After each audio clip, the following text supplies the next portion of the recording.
우리 함께 사도신경하심으로 우리들의 신앙을 고백합니다. 나는 전능하신 아버지 하나님 천지의 창조주를 믿습니다. 나는 그의 유일하신 아들 우리 주 예수 그리스도를 믿습니다. 그는 성령으로 잉태되어 동정녀 마리아에게서 나시고 본디오 빌라도에게 고난을 받아 십자가에 못 박혀 죽으시고 장사된 지 사흘 만에 죽은 자 가운데서 다시 살아나셨으며 하늘에 오르시어 전능하신 아버지 하나님 우편에 앉아 계시다가 거기로부터 살아있는 자와 죽은 자를 심판하러 오십니다. 나는 성령을 믿으며 거룩한 공교회와 성도의 교제와 죄를 용서받는 것과 몸의 부활과 영생을 믿습니다. 아멘. 할렐루야, 할렐루야. 우리를 구원하신 주님의 은혜에 감사하며 우리 박수 치면서 감사함으로 그분의 찬양하며 나아가도록 하겠습니다.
두 번째 찬양으로 아침하게 눈앞 가린 그 우리들의 고백으로 찬양하며 나아갑니다.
오직 주의 사랑에 매여 고백하며 하나님 앞에 나아갑니다.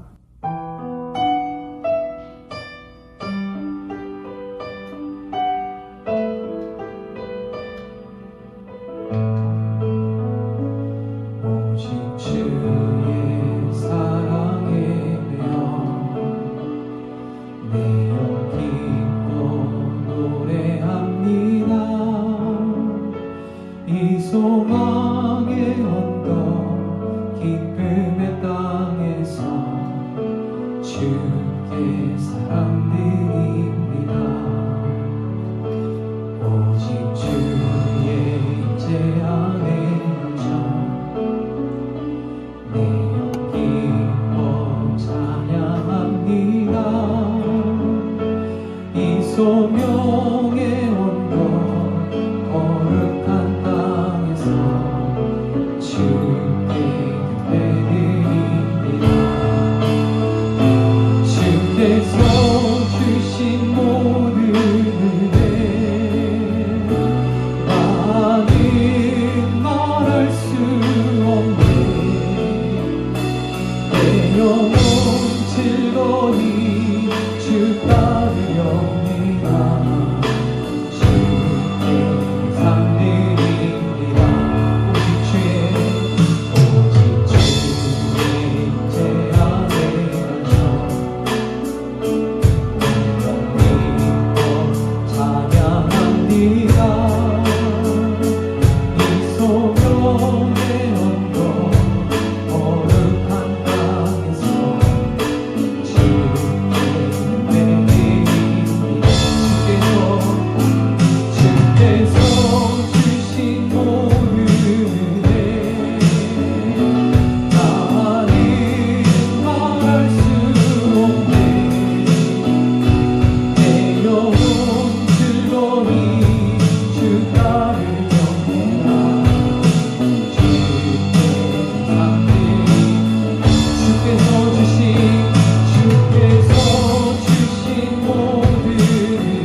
우리가 함께 기도하며 나아갈 때에 주님의 은혜를 사모하며 주님 앞에 나아가기를 원합니다.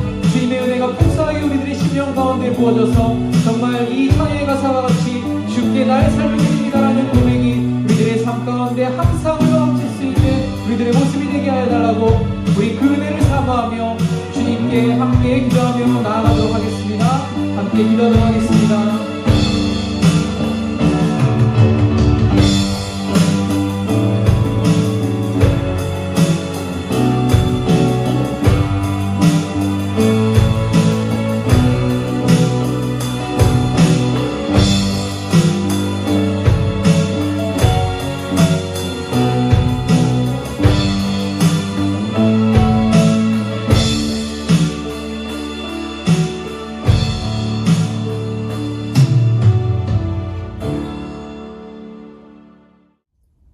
영원 세세토록 우리의 찬양과 경배를 받으시기에 합당하신 주님, 감사와 영광을 돌립니다.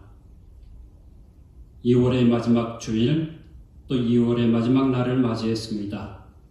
2월 한 달도 우리와 함께 하신 하나님의 크신 은총과 인도하심에 감사를 드립니다.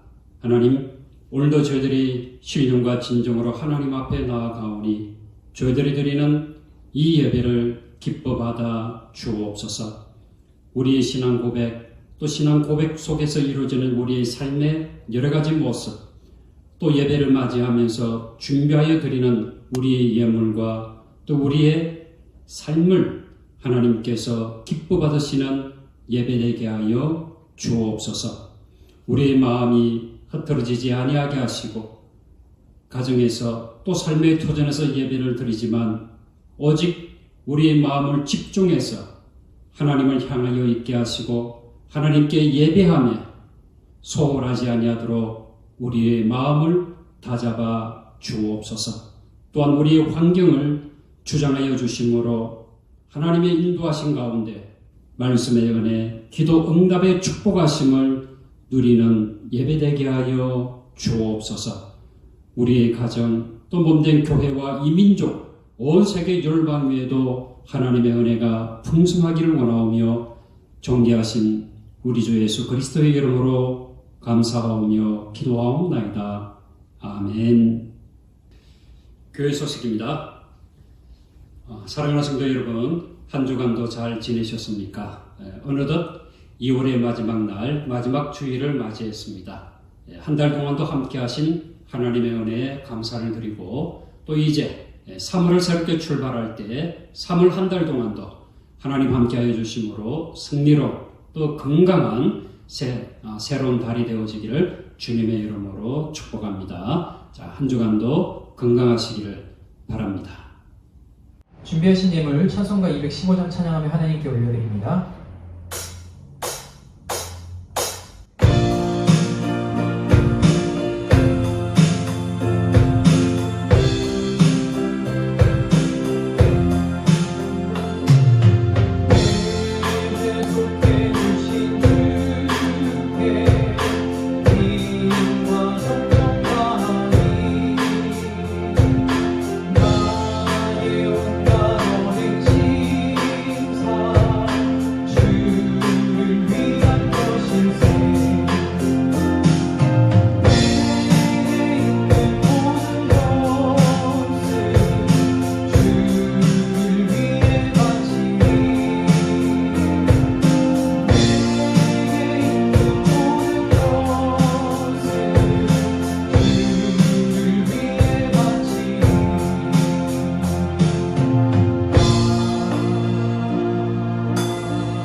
하나님 감사합니다. 이 시간 하나님 앞에 예배를 드리며 준비하여 귀한 예물을 올려드립니다. 하나님 기뻐 받아 주옵소서. 감사헌금, 11조헌금, 주일헌금, 약속의 땅의 헌금, 또 여러가지 모양으로 드린 모든 예물을 기뻐 받아 주셔서 드리는 손길, 또 하나님 앞에 감사의 마음으로 귀한 것을 정성스럽게 올려드리는 귀한 마음과 가정과 삶의 토전을 복되게 하여 주옵소서. 사랑하는 성도들의 살아가는 삶의 토전 위에 범사에 형통함이 넘치게 하시고 하나님 함께하여 주심으로 말미암아 수고하는 모든 것들이 헛되지 아니하고 아름다운 열매를 맺게 하여 주옵소서.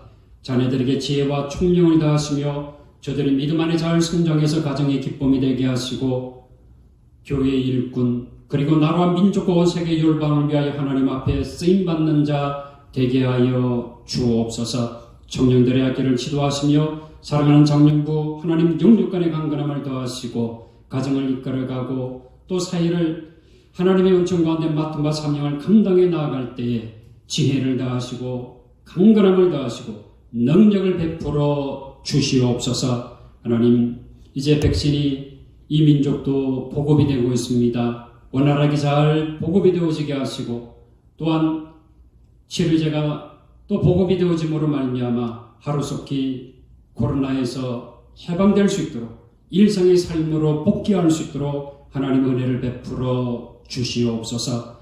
방역하는 모든 분들 위에도 하나님 건강으로 함께 하시며 지혜로 함께 하시며 저들의 삶이 연약하지 아니하도록 붙들어 주시옵소서. 아버지 하나님 이제 새로운 3월을 새롭게 출발할 때에도 하나님 함께하여 주심으로 이루고자 하는 모든 일들을 주님 뜻 가운데 이루어갈 수 있도록 인도해 주시옵소서. 모든 예물을 주께서 함양해 주심을 미사하고 감사하오며 귀하신 예수님의 이름으로 기도하옵나이다.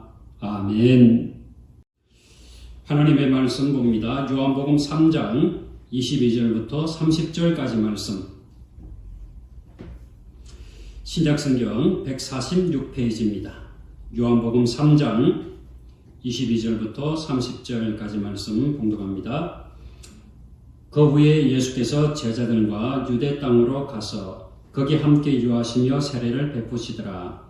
요한도 살림 가까운 에논에서 세례를 베푸니 거기 물이 많음이라. 그러므로 사람들이 와서 세례를 받더라. 요한이 아직 옥에 갇히지 아니하였더라. 이에 요한의 제자 중에서 한 유대인과 더불어 정결 예식에 대하여 변론이 되었더니 그들이 요한에게 가서 이르되 랍비여, 선생님과 함께 요단강 저편에 있던 이 곧 선생님이 정언하시던 이가 세례를 베풀매 사람이 다 그에게로 가더이다. 요한이 대답하여 이르되 만일 하늘에서 주신 바 아니면 사람이 아무것도 받을 수 없느니라. 내가 말한 바 나는 그리스도가 아니요 그의 앞에 보내심을 받은 자라고 한 것을 정언할 자는 너희니라. 신부를 취하는 자는 신랑이나 서서 신랑의 음성을 듣는 친구가 크게 기뻐하나니 나는 이런 기쁨으로 충만하였노라. 그는 흥하여야 하겠고 나는 쇠하여야 하리라 하니라. 아멘. 오늘도 거룩과 복된 주일 하나님의 이름으로 주님 앞에 모여 예배를 드리고 있는 사랑하는 영천의 모든 가족들 위해 우리 주님의 은혜와 평강이 함께하기를 축원합니다. 여러분이 생각하는 행복한 사람은 어떤 사람입니까? 돈을 남부럽지 않게 소유한 사람이 행복하리라 생각하십니까? 돈과 더불어 명예를 누리는 사람이 행복하리라 생각하십니까? 제가 어릴 때만 해도 너 커서 무엇이 되고 싶나? 장래 희망이 뭐냐? 라고 물으면 약 한 80에서 90%가 이렇게 대답을 하지요. 대통령이 되고 싶습니다. 또 장군이 되고 싶습니다. 라고 대답을 했던 것 같습니다. 그런데 여러분, 대통령이 된다고 해서 행복할까요? 현 시대는 이 대통령 순환 시대인 것 같습니다. 미국도 우리나라도 그렇게 순탄하지만은 아니한 것 같습니다. 대통령으로서 영향력 또는 이 성취감은 어느 정도 느낄 수 있을지 모르겠지만 이것이 곧 행복으로 연결되지는 않습니다. 그러면 어떤 사람이 행복한 사람일까요? 살아가면서 이 칭찬을 받는다면 행복하지 않을까요? 더군다나 하나님의 아들이신 주님으로부터 칭찬을 받는다면 얼마나 행복할까요? 사실 이 자신을 잘 아는 사람에게 칭찬을 받는 것은 정말로 어렵습니다. 이 아내에게 칭찬받는 남편. 당신은 정말 멋진 남편이에요. 또 남편에게 칭찬받는 아내. 당신은 정말 매력적인 여인이에요. 한국 사람들은 이런 칭찬에 인색하잖아요. 이 마음에는 있어도 말로 잘 표현을 하지 못합니다. 어려서부터 웅변은 은이요 침묵은 무엇이다? 금이다 라고 하는 이런 교육을 너무나도 잘 받아서 그런지 이럴 때는 이 침묵을 하지 않아도 되는데 마치 침묵이 금인 줄 알고 사람들 앞에서 칭찬을 잘 하지를 못합니다. 자, 그런 면에서 이 시간 우리 서로 칭찬을 한번 해봅시다. 자, 옆에 있는 우리 사랑하는 남편과 아내 또 자녀들에게 자, 당신은 정말 멋진 사람이에요. 당신은 정말 멋진 매력을 가지고 있어요. 사랑해요. 감사해요. 그렇습니다. 자, 오늘 본문에 나오는 세례 요한은 진정 행복한 사람입니다. 예수님은 많은 사람들 앞에서 직접 이 세례 요한을 칭찬하셨어요. 누가복음 7장 28절 말씀을 보면 내가 너에게 말하노니 여자가 낳은 자 중에 요한보다 큰 자가 없도다. 그러나 하나님의 나라에서는 극히 작은 자라도 그보다 크니라 하시니 라고 말씀을 하고 있습니다. 자, 여러분 이 말씀을 보면 하나님의 나라를 제외하고는 여자가 낳은 자 중에 누가 가장 큰 자라고 하시는 것입니까? 바로 세례 요한입니다. 대단한 칭찬이지요? 엄청난 격려입니다. 복음서를 읽어보게 되면 이 세례 요한 하면 이 떠오르는 이미지가 있습니다. 자, 여러분 머릿속 상상력으로 한번 그려보는 그 세례 요한의 모습이 어떻습니까?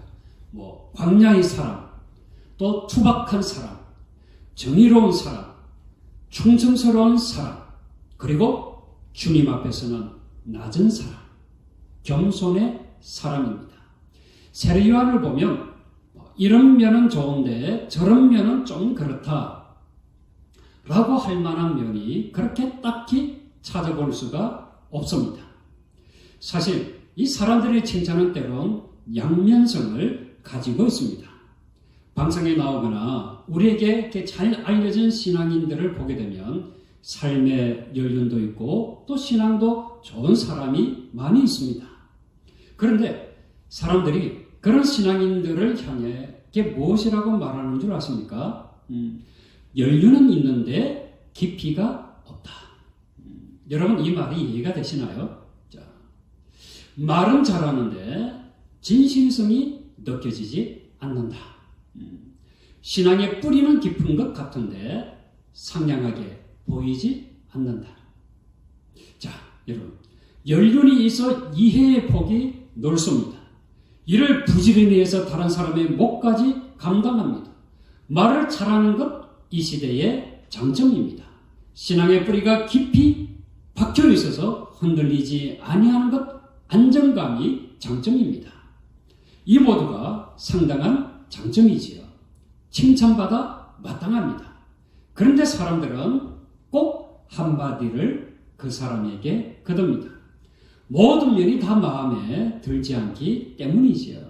다 마음에 들지 않는다고 하는 것은 아마도 이것 결핍되어 있으리라 생각합니다.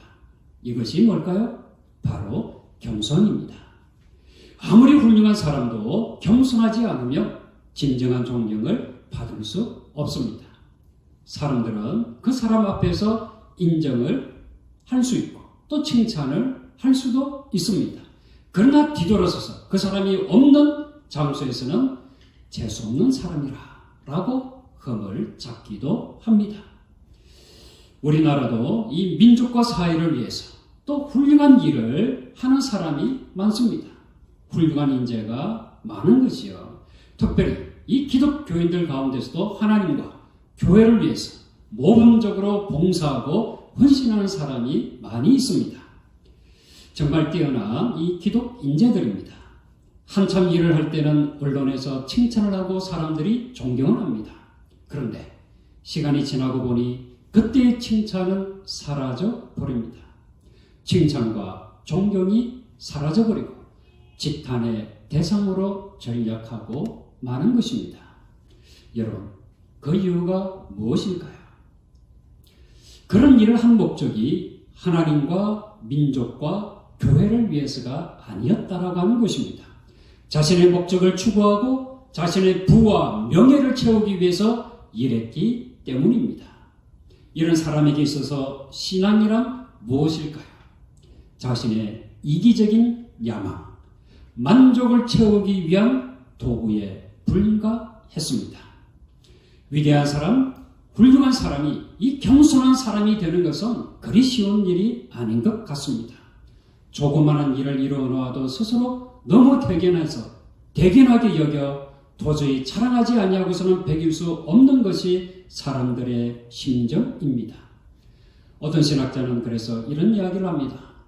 겸손은 우리 신앙의 마지막 열매다 라고 말을 했습니다. 자, 겸손은 우리 신앙의 마지막 무엇이다? 열매다. 그래서 성도가 제일 마지막으로 열매 맺는 것이 겸손입니다. 아니, 어떤 면에서는 겸손하지 아니하고서는 또 다른 어떤 열매도 맺을 수가 없습니다. 이 겸손의 문을 통과한 사람이 바로 세례 요한입니다. 오늘 본문의 말씀인 요한복음 3장 26절 말씀을 보니까 인간적으로 가슴 아픈 말을 듣게 됩니다. 자, 요한복음 3장 26절 어떤 말씀이죠? 그들이 요한에게 가서 이르되 랍비여, 선생님과 함께 요단강 저편에 있던 이곳 선생님이 정언하신 이가 세례를 베풀매 사람들이 다 그에게로 가더이다. 여러분 생각해 보십시오. 아무리 세례 요한이 예수님보다 먼저 와서 예수님의 길을 예비하는 자로서 그분을 소개했지만 이런 비교를 직접 들으면 기분 좋을 리 없지 않겠습니까? 아마도 세례 요한의 제자들의 기분이 상당히 나빴던 모양입니다. 사람들이 세례 요한의 제자들에게 이렇게 말하는 것입니다. 너희가 진짜라고 한다면 사람들이 너희에게 몰려들어야지 어떻게 나사렛 예수에게 다 몰려가느냐. 너희는 속은 것이다. 그리고 너희 말대로 너희가 옳다면 어떻게 너희 스승에게 사람들이 몰려오지 않고 오히려 너희 스승이 추천한 저 사람에게 다 몰려간단 말이냐. 너희들은 이제 한 번 갔어. 뭐 끝났어. 라고 하는 이런 뉘앙스의 말을 들은 거지요. 이 말을 들은 요한의 제자들의 기분이 상해서 스승인 세례 요한에게 와서 자초지정을 말하고 있는 것입니다. 그런데 이런 말을 들은 세례 요한의 반응은 어떻습니까? 제자들과 함께 기분이 나빠서 흥분하고 있습니까? 겉으로는 표현은 안 하는데 속으로 삐졌습니까? 아닌 것 같습니다. 주위에서 무엇이라고 말을 하든지 간에 결코 세례 요한은 흔들리지 않습니다. 비교의 말에 비교당하지 않습니다. 이 비교 의식에 빠지지 않았습니다. 그러면 이 무엇이 세례 요한으로 하여금 초심, 처음 마음을 지키게 했을까요? 세례 요한의 반응을 보겠습니다. 첫째는 주신 대로입니다. 자, 무엇대로? 주신 대로. 세례 요한은요, 이 비교의 말에 이렇게 대답합니다. 요한복음 3장 27절 말씀입니다. 요한이 대답하여 이르되 만일 하늘에서 주신 바 아니면 사람이 아무것도 받을 수 없느니라. 정말 멋지고 아름다운 대답입니다.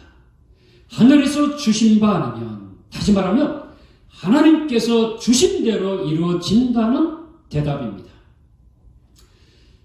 여러분, 사람들의 관심은 무엇에 있습니까? 숫자에 있지요. 누구에게 얼마나 몰려가고 있느냐, 몇 명이 모여서 예배를 드리고 있느냐, 거기에는 얼마나 크냐, 이게 초점이 숫자에 있습니다. 사람들의 초점은 언제나 누가 얼마를 가졌냐라고 하는 것입니다. 그러나 세례 요한의 관심은 숫자에 있지 않습니다. 하나님께서 누구를 통하여 어떻게 역사하시느냐, 하나님의 뜻에 관심이 있습니다. 우리의 목표는 늘 우리가 머리가 되는 것입니다. 어떻게 해야 1등이 될 수 있냐, 이 1등이라고 하는 숫자에 관심이 있습니다. 세례 요한의 목표는 하나님께서 주신 대로 충성하는 것입니다. 다시 말하면 하나님께 받은 바대로 일하는 것이 나의 행복이다 라고 하는 것입니다. 그래서 예수님과 비교하지 말아라. 이것이 바로 세례 요한의 자세였습니다. 사람을 이 쪼잔하게 만들고 비참하게 만드는 것이 무엇인지 아십니까? 바로 비교의식입니다. 이 비교의식에 사로잡히는 순간 내 마음속의 행복은 사라지고 마는 것입니다. 예를 들어 설명해 보겠습니다. 나에게 1억이 있어서 참으로 행복했습니다. 그런데 이 2억을 가진 자가 바로 내 옆집으로 이사를 왔습니다. 가만히 보니까 저 사람은 나보다 잘난 것이 없는 것 같은데 왜 나보다 더 가졌지? 나는 뭐야? 비교하는 순간에 행복은 사라져버리고 불평과 원망이 찾아오는 것입니다. 여러분, 비교하지 마시기 바랍니다. 하나님께서 여러분에게 주신 대로, 그리고 앞으로 이루어 가신 일에 대하여 감사하며 행복한 마음을 계속 누릴 수 있기를 바랍니다. 사랑하는 성도 여러분, 하나님께서 여러분에게 주신 은혜에 감사하시기 바랍니다. 하나님께서 주신 달란트를 가지고 충성하는 자가 되시기를 바랍니다. 주님께서 칭찬받는 성도가 되어지기를 주님의 이름으로 축원합니다. 둘째, 자신을 아는 사람입니다. 세례 요한은요, 자신을 너무나도 잘 아는 사람이었습니다. 자신을 보내신 하나님의 목적을 너무나도 잘 알고 있었습니다. 요한복음 3장 28절 말씀을 보면 이렇게 말씀하고 있지요. 내가 말한 바 나는 그리스도가 아니요 그의 앞에 보내심을 받은 자라고 한 것을 증언할 자는 너희니라. 세례 요한에게는 이런 마음이 있었습니다. 나는 길 닦는 사역을 할 뿐이다. 예수님의 길을 예비하는 자일 뿐이다. 광야에서 외치는 자의 소리일 뿐이다. 이 사명을 잘 감당하면 됐지. 그 다음에 무엇이 필요한가? 이 고백을 다시 정리하면 딱 이렇습니다. 나는 서타가 아닙니다. 예수님이 나의 서타이십니다. 인생이라는 길을 들어가면서 목적지가 분명치 않으면 이리저리 방황할 수밖에 없습니다. 인생의 삶에 있어서 목적이 분명해야 합니다. 주님의 말씀은 우리에게 분명한 방향을 제시하고 있습니다. 무엇이죠? 무엇을 가지고 사느냐보다 중요한 것은 무엇을 가지고 어떻게 사느냐가 중요하다라고 하는 것입니다. 또한 어떻게 사느냐보다 더 중요한 것은 왜 사느냐라고 하는 문제입니다. 하나님께서 여러분을 왜 이 세상에 보내셨다고 생각하십니까? 하나님과 교회 또 민족과 사회에 보람 있는 인생에 대해 주님의 사랑과 복음을 전하는 자가 되기를 원하시는 것입니다. 주님을 믿음으로 인생의 진정한 행복을 하나님은 저와 여러분이 누리시기를 원합니다. 또한 저와 여러분을 통하여 하나님의 나라가 이 땅에서 확장되기를 원하시는 것입니다. 여러분, 피곤한 주일 아침에 왜 예배를 드려야 합니까? 여러분, 그 이유가 무엇이라고 생각하십니까? 구원받을 가치도 없는 이 못난 나를 구원하신 하나님의 사랑에 감사해서 피곤하지만 바쁘지만 만사를 다 제쳐놓고 예물을 준비하여 예배를 드리는 것이지 않겠습니까? 사랑하는 성도 여러분, 자신을 아는 자가 되기를 바랍니다. 그러면 여러분이 아는 것은 무엇입니까? 내가 아는 것은 나는 잘 모른다. 이것만은 나는 알고 있다. 라고 하는 고백이어야 합니다. 자신을 아는 자는 교만하지 않습니다. 하나님의 목적을 알기에 또박또박 하나님의 나라를 향하여 걸어갈 수 있습니다. 연약함을 알기에 주님의 손을 의지할 수밖에 없습니다.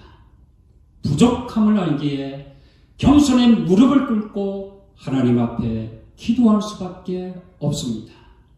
자신을 아는 자가 되어 겸손으로 주님을 섬기는 저와 여러분 되어지기를 주님의 이름으로 축원합니다. 셋째는 진정한 기쁨을 아는 자입니다. 세례 요한은 우리가 상상하는 대로 이 광야의 사람, 투박한 사람이지만 실상 그 마음은 너무나도 아름답고 예쁜 사람입니다. 진정한 기쁨이 무엇인지를 아는 사람이지요. 오늘 본문의 말씀 요한복음 3장 29절 말씀을 보십시오.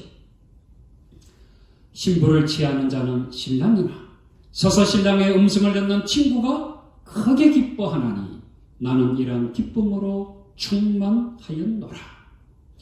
여러분, 이러한 기쁨으로 충만하였노라. 이러한 기쁨은 무슨 기쁨입니까? 신랑의 기쁨이 크지만 그 신랑이 결혼하는 것을 보니 친구로서 더 큰 기쁨을 가진다는 것입니다.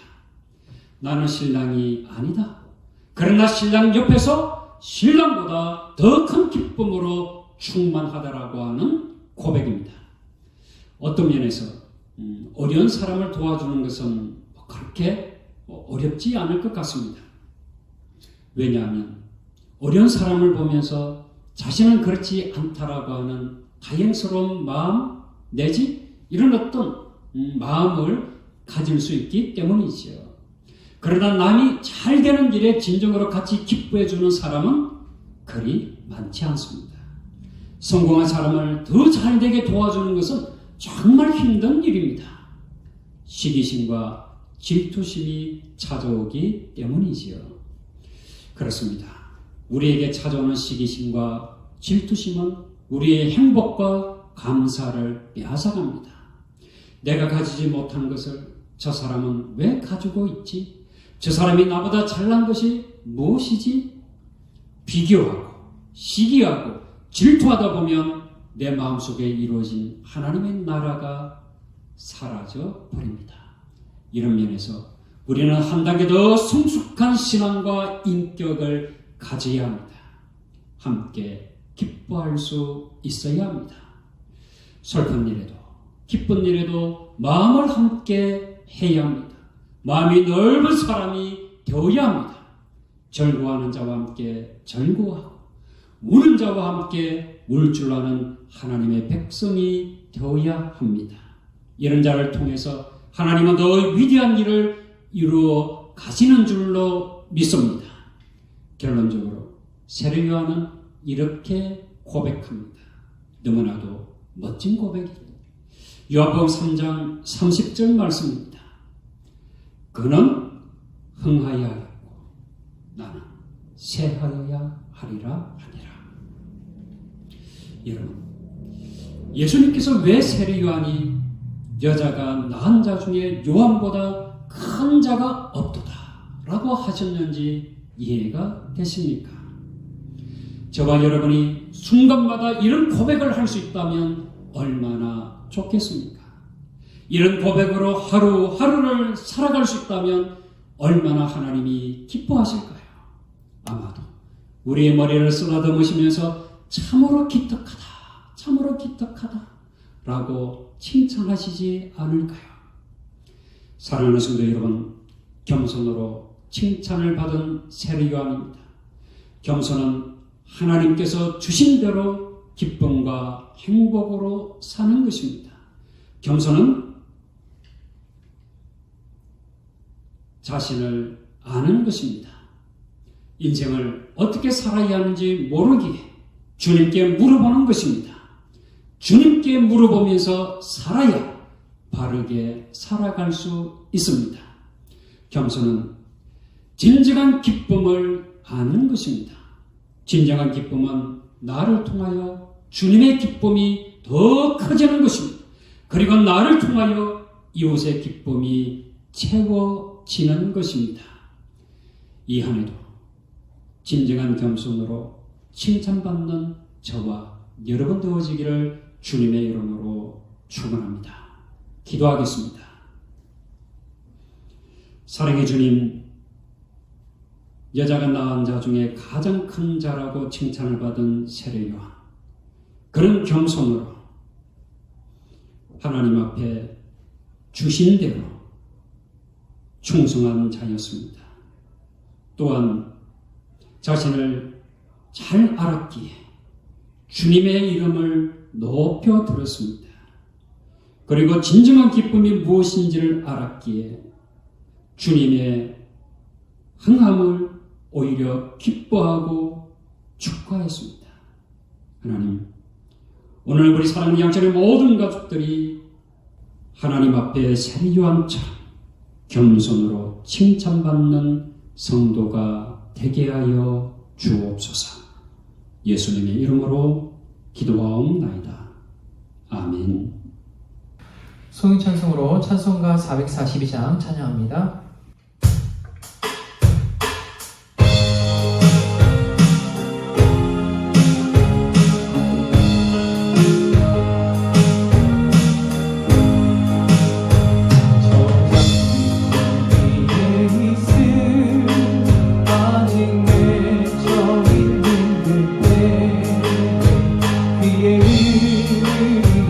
소리 들리니 주 성부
지금은 우리 주 예수 그리스도의 은혜와 하나님의 무한하신 사랑하심과 성령님의 감동, 감화교통, 인도하심, 겸손으로 우리 주님의 칭찬을 받으며 주님의 이름을 높이기를 원하는 당신의 사랑을 모든 권속들 무리 위에와 몸된 교회 또 이 민족 온 세계 율방 위에 지금부터 영원토록 함께 하시기를 간절히 축원하옵나이다. 아멘.